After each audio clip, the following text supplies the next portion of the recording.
तो स्वागत है दोस्तों आपका बेस्ट प्रिपरेशन विद अनुराग में। और हम लोग अपना जो एनसीईआरटी क्लास 7 की जो भूगोल है उसी पे हम लोग आज नए पैराग्राफ, जिसे नया टॉपिक बोल सकते हैं, वो नए टॉपिक पे अध्ययन करेंगे। और आज का जो हमारा टॉपिक होगा प्यारे बच्चों, वो हमारा टॉपिक होगा किस पर? ग्लेशियर पर। हम लोगों ने तरंग के कार्य, जैसा कि आप लोग बोर्ड में देख रहे हैं, इसको हमने पिछली वीडियो में अच्छे तरह से आप लोगों को बता दिया है, ठीक है ना।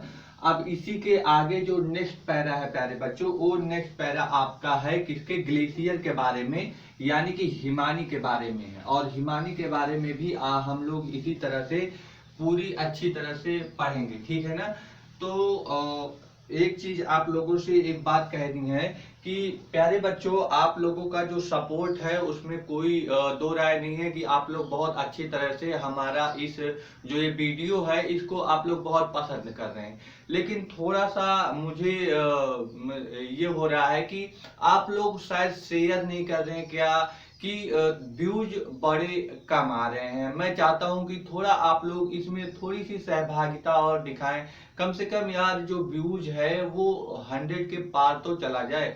अब 30 और 40 लोग या कभी कभी तो 20 और 18 ही लोग देखते रहते हैं, तो इससे हमें थोड़ा सा हताशा होती है कि आखिर ऐसा क्या हो रहा है कि इतना वीडियो लाने के बाद भी वीडियो को ज्यादा नहीं देखा जा रहा है। तो आप लोगों का ही चैनल है प्यारे बच्चों, आप लोगों का मुझे सपोर्ट चाहिए। और ये वीडियो, ये जो चैनल है, ये बंद नहीं होगा। ये एक चीज खत्म होगा तो दूसरी चीज चालू होगा, ठीक है ना। निरंतर चलता रहेगा। बस आप लोगों को इस चैनल को सपोर्ट करना है और मैं आपके लिए कितनी बेहतरीन बेहतरीन कंटेंट लाता रहूंगा, आप लोग देखना आगे चलकर। आप लोग बस जुड़े रहिए। कमेंट, हर वीडियो पर कमेंट जरूर दीजिए कि कैसा लगा और क्यों, क्या चीज और होना चाहिए। तो हमें हर चीज की इंतजार रहता है, ठीक है ना। तो आप लोग बस इतना ही करें कि शेयर जरूर करें और सब्सक्राइब जरूर करवाएं। और जब मैं वीडियो डालता हूं तो आप लोग जरूर उसे देख लिया करें। अगर आप लोगों से रिलेटेड नहीं है तो जो आपके यार दोस्त हैं या छोटे बच्चे लोग हैं जो क्लास 7 की भी तैयारी कर रहे हैं, उनको भी शेयर कर दें। और एक बात याद रखना, आईएएस, पीसीएस या अदर एग्जाम के लिए भी ये वीडियो इंपॉर्टेंट रहता है प्यारे बच्चों। यहीं से ही इधर उधर करके कोई ना कोई क्वेश्चन पूछा जाता है। तो इतनी ब्रीफ में यदि मैं कोई चीज बता रहा हूं तो आप लोग से इतनी सी रिक्वेस्ट है कि शेयर और सब्सक्राइब जरूर करवाएं, ताकि जो व्यूज है वो बढ़ जाए। बहुत कम व्यूज है मेरे प्यारे बच्चों, 30 से 40 वीडियो हमने डाल चुका है, लेकिन इसमें इतना परफॉर्मेंस नजर नहीं आ रहा है। तो बस आप लोगों का सपोर्ट चाहिए मुझे, ठीक है ना, बस और कुछ नहीं। तो चलिए आज हम लोग जो अपना बात करते हैं किसके बारे में, हम लोगों ने तरंग के कार्य को हमने अच्छी तरह से समझ लिया था ना। आज उसी के आगे हम किसकी बात समझेंगे? हिमानी के कार्य। हिमानी के कार्य बोल सकते हैं या फिर ग्लेशियर के कार्य। तो हेडिंग डालते हैं हम, क्या हमारा जो हेडिंग होगा क्या होगा? हिमानी के कार्य, ठीक है ना। हिमानी के कार्य बोलो या फिर आप क्या बोलो? ग्लेशियर के कार्य। क्या बोल सकते हैं? ग्लेशियर के कार्य, ठीक है ना। इसे हम क्या बोलेंगे? वर्क ऑफ क्या? ग्लेशियर। Work of glacier.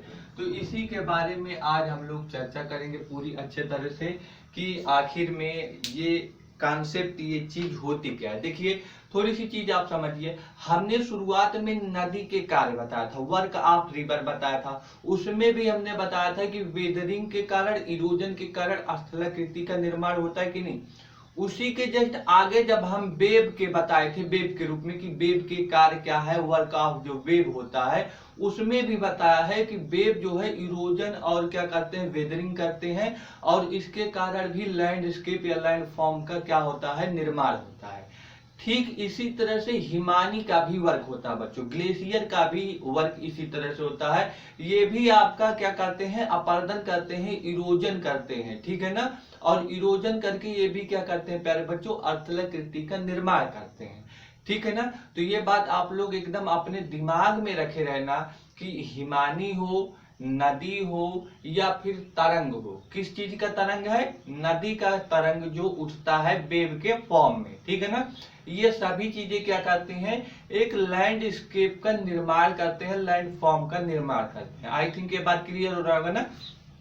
तो चलिए इसी पर हम लोग अब चालू करते हैं।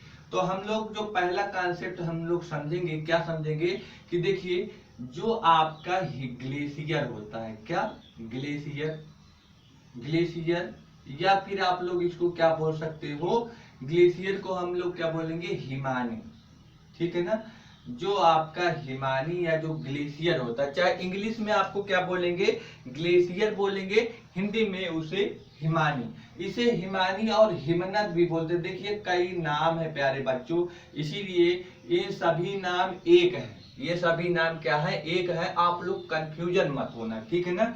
तो जो हिमानी या हिमनद जो ग्लेशियर है, ये बच्चों क्या करता है, ये जो है ये होता क्या है, पहले तो ये समझिए हिमानी और हिमनद होता क्या है। तो ये एक तरह से नदी होती है। जब भी आपकी हिमानी या हिमनद बोला जाएगा ना, तो ये क्या होता है, आप लोग तुरंत बोलोगे कि ये नदी होती है। अब किस चीज की नदी है प्यारे बच्चों, तो नाम में ही छुपा है हिम। हिम का मतलब होता है प्यारे बच्चों क्या होता है, बर्फ। हिम का मतलब क्या होता है, बर्फ होता है। और नद का मतलब प्यारे बच्चों होता है नदी। नद का मतलब क्या होता है, नदी। यानी कि कौन सी नदी, बर्फ की नदी होती है। तो जब भी हिमानी या हिमनद या ग्लेशियर की बात होगा, तो आप लोग बोलोगे कि ये क्या होती है, ये बर्फ की नदी होती है। क्या होती है प्यारे बच्चों, बर्फ की नदी होती है, होती है। यानी कि आप लोग समझ गए कि जो हिमानी होता है, जो हिमनद होता है, वो क्या होता है, बर्फ की नदी होती है, ठीक है ना। तो यहाँ पर अच्छी तरह से पूरी तरह से आप लोग को समझ में आ गया। जो ग्लेशियर है, जो आपका क्या है, ग्लेशियर है, तो ग्लेशियर क्या होता है, glacier are ice of river होता है। क्या होता है प्यारे बच्चों, आइस ऑफ रिवर, यानी कि बर्फ की नदी होती है। इतनी बात अच्छी से समझ में आ गई है, ठीक है ना। तो अगर ये बर्फ की नदी है प्यारे बच्चों, तो ये क्या करेगी बताओ, ये हमने बताया है कि ये भी अपर्दन करेगा, ये भी काटेगा, किसी चीज को छोटे छोटे छोटे छोटे रूप में काटेगा। क्यों, क्योंकि ये नदी है ना, नदी का काम क्या होता है, बहना। और अगर बहेगा तो अपने साथ जो कठोर चट्टानें होती हैं, उन चट्टानों की जो मिट्टियां होती हैं, उन मिट्टियों को, उन पत्थरों को ये क्या करेगा प्यारे बच्चों, काटेगा। तो हम अगला पॉइंट क्या लिख सकते हैं, कि अगला पॉइंट इसी में लिख सकते हैं कि जो कठोर चट्टानें होती हैं, क्या, कठोर चट्टानें जो होती हैं, उन कठोर चट्टानों को क्या करेगा प्यारे बच्चों, कठोर चट्टानों को ये क्या करेगा बताओ, ये काटेगा ना, किस चीज को काटेगा, पत्थर होंगे, वो कठोर चट्टानों के पत्थर होंगे, उन पत्थरों को काट कर अलग कर देगा ना। कौन करेगा, ये जो नदी होती है, इनका दबाव इतना पड़ता है चट्टानों पर कि ये उनको काट देते हैं, ठीक है ना। ऐसे नहीं है कि इकट्ठे एक ही बार में काट देते हैं, इतना दबाव पड़ता रहता है, हमेशा लगातार इन पर दबाव पड़ता रहता है। और इन्हीं दबाव पड़ने के कारण ही उन चट्टानों का टूट जाते हैं छोटे छोटे भागों में, यानी कि वही है काट देना। टूटने का मतलब प्यारे बच्चों है कि काट देना। और अगर काट देगा तो क्या बनेगा, दो चीज बनेगा, एक आपका गोलाश्मी मिट्टी बनता है, क्या बनता है, गोलाश्मी मिट्टी। और दूसरा आपका पत्थर जो होते हैं प्यारे बच्चों, उन पत्थरों को, ये दोनों चीजों का क्या करते हैं, इन दोनों चीजों का अपर्दित कर देते हैं, यानी कि अपर्दन करते हैं, अपर्दन कर देते हैं। अब एक बात समझ में आ गया कि पहली बात तो ये समझिए गोलाश्मी मिट्टी क्या होता है। गोलाश्मी मिट्टी प्यारे बच्चों वो होता है ना, समझ लीजिए यह एक आपका पर्वत है, ये एक आपका माउंटेन है, ठीक है ना। और इस माउंटेन पे यहाँ पर पूरी तरह से आइस बिछी हुई है, बर्फ की यह चादर है, बर्फ की चादर बिछी हुई है। और इसी बर्फ की चादर जो बिछी हुई है, ये बताइए ये पूरी तरह से रॉक्स है, ये जो पहाड़ है ये किस चीज का पहाड़ है, चट्टानों का पहाड़ है, यानी कि पत्थरों का, रॉक्स का पत्थरों का ये एक पहाड़ है। इन्हीं पत्थरों पे जो गोले गोले आकार के चट्टान होते हैं, इसी गोलनुमा जो पत्थर होते हैं, ये क्या है, गोलनुमा पत्थर। गोलनुमा मतलब प्यारे बच्चों गोल आकार का जो पत्थर होता है उसे गोलनुमा पत्थर होते हैं। इसी गोलनुमा पत्थर को तोड़कर निकाल देते हैं, मतलब वो दबाव पड़ता रहता है ना, तो अधिकतर जो दबाव पड़ता है चारों तरफ से पड़ता है, ठीक है ना, ग्लेशियर पे दबाव चारों तरफ से। तो जो पत्थर टूट कर निकलते हैं, चाहे वो सिल्ट के होंगे, चाहे वो क्ले के होंगे, चाहे मिट्टी के हो, सैंड के होंगे, या फिर जो रॉक्स होंगे उनके, तो वो गोलनुमा आकृति में निकलते, इसीलिए इन्हें गोलास्मी मिट्टी बोला गया है, ठीक है ना। गोलास्मी मिट्टी समझ में आ गया। इसे गोलास्मी मिट्टी या पत्थरों का अपर्दन कर देते हैं, यानी कि ये टूटकर अलग हो जाते हैं। और ये कौन करता है, कठोर चट्टानों का, ये हिमनद करता है। हिमनद मतलब ये जो आइस होता है ना, ये आइस ही ये आपका कार्य करता है। तो ये इतनी बात अगर समझ में आ गया होगा तो इस पे लिख लेते हैं। देखिए कठोर चट्टानों का मतलब क्या होता है, आपका जो हार्ड रॉक्स होता है उसे हम बोलते हैं कठोर चट्टानें, हार्ड रॉक। और गोलास्मी मिट्टी का मतलब क्या होता है, ये जो आपका हॉलोडिकल सॉइल होता है उसे ही बोलते हैं हम गोलास्मी मिट्टी। क्या बोलते हैं, चाहे इसको हॉलोडिकल बोलो या फिर बुलडोजिंग सॉइल भी बोलते हैं, तो लेकिन बुलडोजिंग सॉइल आपके बुक में दिया है तो बुलडोजिंग सॉइल ही लिख लीजिए। क्या लिखेंगे, बुलडोजिंग सॉइल, बुलडोजिंग सॉइल। तो बुलडोजिंग सॉइल जो होता है उसे हम गोलास्मी मिट्टी बोलते हैं। और जो स्टोन होता है वो स्टोन को हम पत्थर कहते हैं। और ये क्या कर देते हैं, बिकम इरोडेड, बिकम क्या कर देते हैं, इरोडेड, यानी कि इरोजन कर देते हैं। तो बिकम इरोजन यानी कि ये इरोजन कर देते हैं, किनका किनका, बुलडोजिंग सॉइल के रूप में, स्टोन के रूप में, और किससे, पत्थरों का, हार्ड रॉक्स जो होते हैं उन्हीं का। अब ये बताइए प्यारे बच्चों, अगर ये कठोर चट्टानों का अपर्दन कर देंगे, किसके रूप में, इन दोनों रूप में अपर्दन होगा, इन दोनों रूप में टूटेगा। तो अगर वो अपर्दन हो गया, मान लीजिए टूट गया, मान लीजिए एक पहाड़ी है, इस तरह से एक पहाड़ी है, इस पहाड़ी से ये चट्टानों को तोड़कर अपर्दन करके हटा दिया, तो बताइए जो इतना भाग हटा हुआ है तब ये किस तरह से हो जाएगा, ऐसे है, इस तरह से ऐसे रूप बनेगा कि नहीं। तो यह एक क्या बन गई, गर्त बन गई, ये खाई बन गई, क्या बन गई, खाई बन गई। इसी खाई को क्या बोलते हैं, गर्त। गर्त खाई का मतलब एक गहरे आकार का गड्ढा, या जो बहुत गहरे आकार की खाई होती है, गड्ढा होती है, उसे बोलते हैं।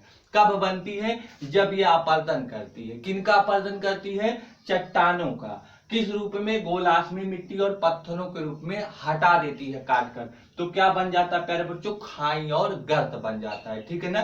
तो यहाँ पर लिखेंगे अपर्दन करने के बाद, अपर्दन करने के बाद किनका अपर्दन, तो ये पहले लिख लीजिए, जो आपका बुलडोजिंग सॉइल होता है, यानी कि गोलास्मी जो मिट्टी होता है प्यारे बच्चों, ये गोलास्मी मिट्टी और जो आपका क्या होता है, पत्थर होता है, इन गोलास्मी मिट्टी और पत्थरों के जरिए क्या होता है, भूदृश्य अपर्दन, अपर्दन होता है। तो लिख लीजिए, भूदृश्य का अपर्दन होता है। भूदृश्य का क्या होता है प्यारे बच्चों, अपर्दन होता है। ये भूदृश्य का मतलब क्या है, भूदृश्य का प्यारे बच्चों कहने का मतलब ये है कि जिस भाग को हम देख सकते हैं, यानी कि ये जो हिमानी का एक पहाड़ है ना, जिस पर पूरा बर्फ की चादर बिछा हुआ है, इसी पर जो अपर्दन करते हैं, तो जिसे हमें दिखाई दे उसी को बोलते हैं भूदृश्य। और उस भूदृश्य का क्या करते हैं, अपर्दन करते हैं। तो यहाँ पर लिख सकते हैं कि इरोडेड, यानी कि इरोजन करते हैं ना, तो इरोडेड, इरोडेड किसका, ऑफ लैंडस्केप, लैंडस्केप, यानी कि भूदृश्य का क्या कर देता है, अपर्दन कर देता है। यानी कि अगर हमें पूछेगा बताओ किसका अपर्दन करता है, तो आप बोलोगे चट्टानों का अपर्दन करता है। तो कहेंगे कौन से चट्टान, तो बोलोगे ऐसे चट्टान जो हमें दिखाई देते हैं आंखों से, इसीलिए भी लिखा है भूदृश्य का अपर्दन कर देते हैं। और ये भूदृश्य किसका होगा, वही कठोर चट्टान जो हिमानी पर अवस्थित है। आई थिंक इतनी बात आपको क्लियर हो रही होगी बहुत अच्छी तरह से, ठीक है ना। अब चलिए हम आगे चलते हैं। प्यारे बच्चों, हर चीज को मैं एकदम बेहतर अच्छी तरह से आपको समझा रहा हूं। अगर ये आप वीडियो देख लेंगे ना, तो एनसीईआरटी आपको पढ़ने की जरूरत नहीं होगी। क्यों, क्योंकि मैं खुद ही एनसीईआरटी को ही पूरी तरह से एक्सप्लेन करके बता रहा हूँ, ठीक है ना। तो अगर वीडियो आप देख रहे हैं तो एनसीईआरटी की बुक पढ़ने की कोई जरूरत नहीं है, पूरी तरह से आप यहीं से कवर कर ले जाएंगे, ठीक। अब आगे चलते हैं हम अपने अगले भाग पर। अब बताइए कि एक बात समझिए कि प्यारे बच्चों क्या हुआ है कि गर्त का निर्माण हुआ है। किसका निर्माण हुआ है? गर्त का निर्माण हो गया है। गर्त का अगर निर्माण हो गया है, गर्त का निर्माण। अब एक बात बताइए, गर्त का निर्माण किससे हुआ? हमने कहा कि जो इरोजन हुआ है, पत्थरों का अपरदन हुआ है, उसी पत्थरों के अपरदन से ही क्या काम हुआ है? गर्त का निर्माण हुआ है। अब अगर ये गर्त का निर्माण हुआ है तो गर्त का निर्माण का मतलब क्या हुआ प्यारे बच्चों की खाई बनी है। क्या बनी है? खाई बनी है। और इस गर्त के निर्माण से एक बहुत बड़ा सा गड्ढा बन जाएगा कि नहीं? इस तरह से एक गड्ढा बन जाएगा और इस गड्ढे में क्या होगा बताइए? जल भरेगा कि नहीं भरेगा? तो हम लिख सकते हैं जो ये गर्त होती है, इस गर्त में, गर्त का निर्माण होता है, इस गर्त में क्या भर जाता है? जल भर जाता है। क्या भर जाता है? जल भर जाता है। और ये जल कहां से भरेगा प्यारे बच्चों? जो ये एक पर्वतीय पर्वत था, हिमानी से ढका हुआ एक पर्वत था, बर्फ से ढका हुआ एक पर्वत था, उसी बर्फ के ढके हुए पर्वत से जो बर्फ पिघल कर आती है वो इसी घाटी में, इसी गर्त में क्या हो जाती है प्यारे बच्चों? भर जाती है। तो आप लोग यहाँ पर लिखेंगे कि पर्वतीय क्षेत्रों से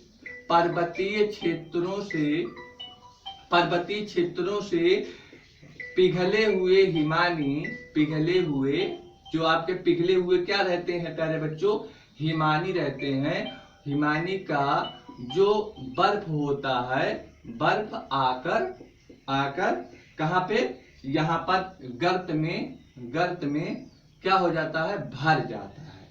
गर्त में क्या हो जाता है? भर जाता है। तो इतनी बात अगर आपको समझ में आ गई है कि जल भरता है कहां से? पर्वतीय क्षेत्रों से, जो बर्फ होता है वो आकर इसी गर्त में भर जाएगा। अब एक बात बताइए, अगर इसमें जल भर जाएगा तो एक आपका झील बनकर तैयार होगा, एक सुंदर झील बनकर तैयार होगा। तो यहाँ पर लिखेंगे जिसके कारण एक सुंदर झील का निर्माण होता है। एक सुंदर झील का निर्माण होता है। झील का निर्माण होता है। अब बताइए, अगर प्यारे बच्चों एक झील का निर्माण हो गया है तो ये देखिए प्रोसेस देखिए कितनी बढ़िया चल रहा है। हम एक कड़ी को दूसरी कड़ी से लिंक करते हुए चल रहे हैं। तो अब एक ही बात हमें बताइए, इस गर्त का निर्माण कैसे हुआ? क्यों ये गर्त बना? कैसे हुआ? क्योंकि प्यारे बच्चों अपरदन हुआ था। क्या हुआ था? इरोजन हुआ था, अपरदन हुआ था। और ये अपरदन कौन किया था? ग्लेशियर किया था। तो हमें बताओ, अपरदन अगर हुआ तो वो जो अपर्दित पदार्थ थे, यानी कि जो कटा हुआ पदार्थ था, दो नाम बताए थे, गोलाश्मी मिट्टी के रूप में, पत्थरों के रूप में, वो कहाँ चले गए? तो वही बोलेंगे जो अपरदन वाला पदार्थ था, उस अपरदन वाले पदार्थ में बहुत सारी चीजें होती हैं। कौन कौन सी चीजें थी आप बता सकते हैं उस अपरदन वाले पदार्थ में? कि उसमें रेत भी होगी और कौन सी होगी? तलछटी मिट्टी भी होती है। क्या होती है? तलछट मिट्टी होती है, ठीक है ना। और आपका क्या होता है? पत्थर होता है। पत्थर, और कौन से पत्थर? गोलाश्मी वाले, ठीक है ना। तो ये सभी चीज क्या होते हैं प्यारे बच्चों? ये सभी अपरदन वाले पदार्थ इस रूप में जो होते हैं, कटते हुए आकर क्या होते हैं? निक्षेपित होते हैं। यानी निक्षेपित का मतलब क्या होता है? डिपोजिट होते रहते हैं और एक जगह पर, कहां पर? एक जगह पर आकर निक्षेपित होते हैं। इसी निक्षेप को क्या बोलते हैं? इसी निक्षेप को प्यारे बच्चों क्या बोलते हैं? इसी निक्षेप को एक नाम देते हैं हम, हिमानी हिमोड़। क्या बोलते हैं? हिमानी हिमोड़ बोलो या फिर हिमनद हिमोड़ बोलो, या फिर क्या बोलो? हिमनद हिमोड़ बोल सकते हो। तो इसी निक्षेप को हिमानी हिमोड़ या हिमनद हिमोड़ कहते हैं।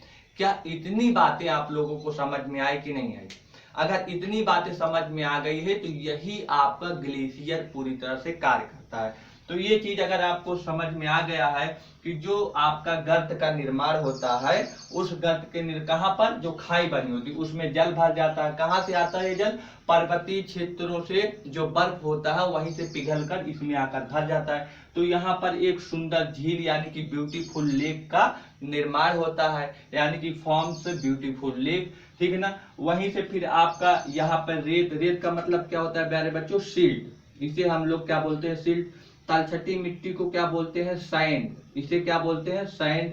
पत्थर को क्या बोलते हैं? स्टोन, या फिर आप रॉक्स लिख लीजिए।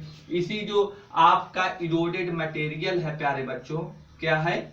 इरोडेड मटेरियल, यानी कि आपतित जो पदार्थ होता है वो इरोडेड मटेरियल सिल्ट के फॉर्म में, सैंड के फॉर्म में, स्टोन के फॉर्म में क्या होता है?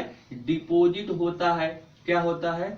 डिपोजिट होता रहता है, निक्षेपित। और इसी निक्षेप को आप लोग क्या बोलते हैं? ग्लेशियर हिमोर या हिमानी हिमोर बोलते हैं, ठीक है ना। इतनी ही चीजें हमने आपको बताया। मुझे लगता है कि ये सारी चीजें आपको अच्छे तरह से क्लियर हो गई होगी, ठीक। तो इसको हम मिटाते हैं और एक कॉन्सेप्ट इसको अच्छी तरह से और समझते हैं। जरा देखिए, हम चाहते हैं ना कि ये आपको रटना ना पड़े प्यारे बच्चों। जितनी भी हमने वीडियो बनाया है उसमें आपको हर एक कॉन्सेप्ट हम क्लियर कराए हैं, इसीलिए ताकि आपको एक बार देखने पर याद हो जाए, रटना ना पड़े। जरा देखिए, हमने नाम क्या दिया था? हिमानी। हमने नाम दिया था हिमनद। आप हिमानी बोलो चाहे ग्लेशियर बोलो। तो हिमनद में हमने बोला था कि हिम का मतलब क्या होता है? बर्फ होता है। नद का मतलब होता है प्यारे बच्चों नदी।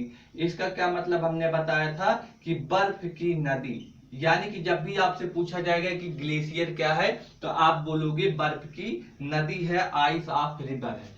फिर हमने बोला था अगर ये नदी है प्यारे बच्चों तो ये क्या करेगी? अपर्दन करेगी। क्या करेगी? अपर्दन करेगी, यानी कि क्या करेगी? इरोजन करेगी। क्या करेगी? इरोजन करेगी, ठीक है ना। और इरोजन करेगी तो किस रूप में? दो रूप में करेगी।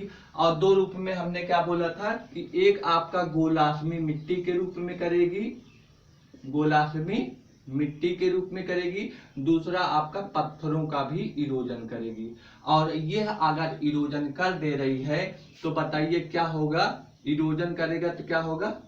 यहाँ पे अपर्दन करेगा, इस रूप में क्या होगा? आपका प्यारे बच्चों गर्त का निर्माण होगा। क्या होगा?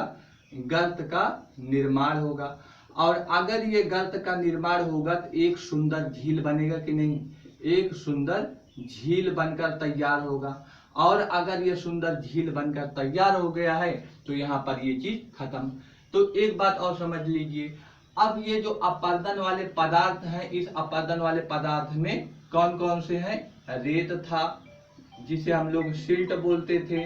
आपका मिट्टी था, मिट्टी भी आएगी कट कर, जिसे हम लोग सैंड बोलते हैं। आपका पत्थर था, इन पत्थर को हम स्टोन बोलते हैं। तो इस रूप में प्यारे बच्चों क्या होगा? इसी रूप में जो होता है ये कट कर आता है, यानी कि निक्षेपित होता है। क्या होगा? निक्षेपित। और इसी निक्षेपित का मतलब क्या होता है? ये आकर एक जगह डिपोजिट करता है। और इसी डिपोजिशन को हम लोग क्या बोले थे? हिमनद हिमोर बोलते हैं। क्या बोलते हैं? हिमनद हिमोर बोलते हैं। तो क्या इतनी बात आप लोगों को समझ में आई कि नहीं समझ में आई? अगर इतनी बात समझ में आ गई तो अब एक चीज हम और बताना चाहते हैं कि ये हिमोर क्या है। हिमनद का मतलब समझ लिए, ग्लेशियर। ये जो हिमोर होता है ये क्या होता है जरा समझिए प्यारे बच्चों। अगर हम एक बात आपको समझाएं कि मान लीजिए ये आपका क्या है? एक ग्लेशियर है। यहाँ पर एक पर्वत है और इस पर्वत के इधर उधर सारी तरफ बर्फ की चादर है। और यहाँ से ये बर्फ पिघलते हुए ऐसे आ रहा है इस घाटी में। ये क्या है? एक घाटी है। और ये एक अन्य घाटी है, दूसरी घाटी है, ठीक। और यहाँ भी एक पर्वत है और यहाँ बर्फ की चादर बिछी हुई है। तो यहाँ से भी आपका बर्फ पिघलते हुए यहाँ पर आ रही है। अगर आ रही है प्यारे बच्चों तो ये अपने साथ कुछ चट्टानों को, कुछ मिट्टियों को, कुछ सिल्ट सैंड स्टोन को काट कर लेकर आएगी कि नहीं? और लेकर आएगी प्यारे बच्चों। जिस जगह पर ये डिपोजिशन करेगी, ये यहीं पर मान लीजिए इस चीज को लाकर छोड़ दे रही है तो यहीं पर ये जम जाएगी कि नहीं जम जाएगी? जो ये सैंड क्ले सिल्ट आ रही है तो ये जम जाएगी ना। इसी जमे हुए भाग को क्या बोलते हैं? हिमनद हिमोर बोलते हैं। इसी जमे हुए, इसी डिपोजिट भाग को क्या बोलते हैं? हिमनद हिमोड़ बोलते हैं। तो आपको समझ में आया हिमनद हिमोड़ क्या है? आप बोल सकते हैं जो हिमानी या जो बर्फ के द्वारा जो काट कर लाए गए सैंड सिल्ट या आपके स्टोन होते हैं, वो जिस जगह पर लाकर डिपॉजिट करते हैं, यहाँ पर मान लीजिए यहाँ से निकली है नदी की घाटी, यहाँ पे लाकर डिपॉजिट कर दी, तो उसी डिपोजिशन को क्या बोलते हैं? हिमोड़ बोलते हैं। जो ये डिपोजिशन करके एक लैंडफॉर्म या लैंडस्केप बनाई है, उसे ही हम क्या बोलते हैं? हिमोड़। आई थिंक ये बात क्लियर हो गई होगी कि हिमोड़ क्या होता है। अगर आपसे कोई हिमोड़ पूछेगा कि व्हाट इज हिमोड़, तो आप लोग बता सकते हैं कि स्टोन सिल्ट या जो सैंड होता है, ये जो कट कर आते हैं ग्लेशियर से और जिस जगह पर ये डिपोजिशन करते हैं, जहां पर ये लाकर गिराते हैं, निक्षेपित करते हैं, उसी निक्षेपित भाग को, उसी डिपोजिशन भाग को हिमोड़ बोलते हैं। क्लियर हो गया? अब एक क्वेश्चन आपसे और करते हैं हम। ये बताइए कि हमने बोला है कि एक गर्त का निर्माण करता है, और कैसा गर्त है? ये गहरा गर्त है, ऐसा वैसा नहीं, एक गहरे गर्त का निर्माण। तो ये बताइए एकदम गहरी खाई क्यों बनती है? क्या गहरी खाई के अलावा छोटी मोटी खाई नहीं बन सकती है? गहरी ही खाई क्यों बनेगी? तो गहरी खाई इसलिए प्यारे बच्चों बनती है क्योंकि पर्वतों से इसका जो हिमनद है, हिम की नदी निकलती है ना, बहुत तेजी से बहती है, बहुत तेजी से। और अगर बहुत तेजी से कोई चीज आ रही है तो वो इधर उधर नहीं जाकर एकदम जिस स्थान से जा रही उसी स्थान पर खूब तेज स्पीड से जाएगी। और अगर तेज स्पीड से जाएगी तो उस एक गहरी घाटी का निर्माण होगा, एकदम गहरी वी आकार का, यानी कि वी आकार का एक गहरी घाटी का निर्माण होगा। इधर उधर वो नदी, वो हिम नहीं बहेगी, सिर्फ जहां पर ढाल है वहीं पर खूब अपना कटाव करती रहेगी, खूब दबाव डालती रहेगी और एक गहरी खाई का निर्माण होगा। तो ये बात समझ में आ गया होगा कि नहीं आया समझ को? ठीक है ना? तो यहाँ पर जो आपका ग्लेशियर है, तो यहाँ पर लिख सकते हो ग्लेशियर केव्स आउट डीप क्या वैली। ठीक है ना? आउट डीप वैली एक गहरी घाटी का निर्माण करती है। ये इतनी बात अगर समझ में आ गया होगा तो यहाँ पर हम पूरी कॉन्सेप्ट को ही क्लियर कर दिए। ठीक है ना? तो ये था प्यारे बच्चों आज का जो हमारा चैप्टर था, क्या था? वर्क ऑफ ग्लेशियर, यानी कि ग्लेशियर के जो कार्य थे। आप लोग बताओगे क्या कि ग्लेशियर एक नदी होती है, किसकी? बर्फ की। दूसरा कॉन्सेप्ट बताओगे कि यह अपरदन करती है, अपरदन करेगी तो क्या बनाएगी? एक गर्त बनाएगी, यानी कि एक वैली बनाएगी। ठीक है ना? और कैसी वैली बनाएगी? डीप वैली बनाएगी। उसके बाद क्या होगा? जिसके कारण एक सुंदर ब्यूटीफुल लेक का निर्माण होगा, और ब्यूटीफुल लेक का निर्माण होगा तो क्या बनेगा? ये यहाँ पर जल कहाँ से आया? आप बोलोगे जो माउंटेन एरिया है, माउंटेन एरिया पर जो आपके ग्लेशियर हैं, उन्हीं ग्लेशियर का जो बर्फ होगा, जो आइस होगा, वो मेल्ट होकर कहां पर आएगा? इसी गर्त में आकर गिरेगा।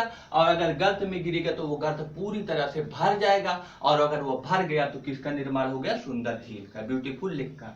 तो यहाँ पर सभी चीजों का बताया, अपरदन किस रूप में होगा? सिल्ट सैंड स्टोन के रूप में होगा, और ये जहां पर निक्षेपित होगा, जहां पर जाकर जमेगी, उसी को हिमोड़ बोलते हैं। तो इतनी सारी चीजों को हमने अच्छी तरह से कवर कर लिया। बस आप लोगों से एक गुजारिश है कि वीडियो को शेयर और सब्सक्राइब जरूर करवाएं, और इसी तरह से हम हर दिन एक न एक वीडियो आपके समक्ष प्रस्तुत करते रहेंगे। पढ़ते रहें, keep watching, best of luck, और एकदम बढ़िया से तन मन धन से लगाकर आप अपनी पढ़ाई में लगे रहें। ठीक है? मिलते हैं अगले वीडियो पर, तब तक के लिए आप लोग एंजॉय करें, पढ़ाई करें निरंतर। Okay, bye bye.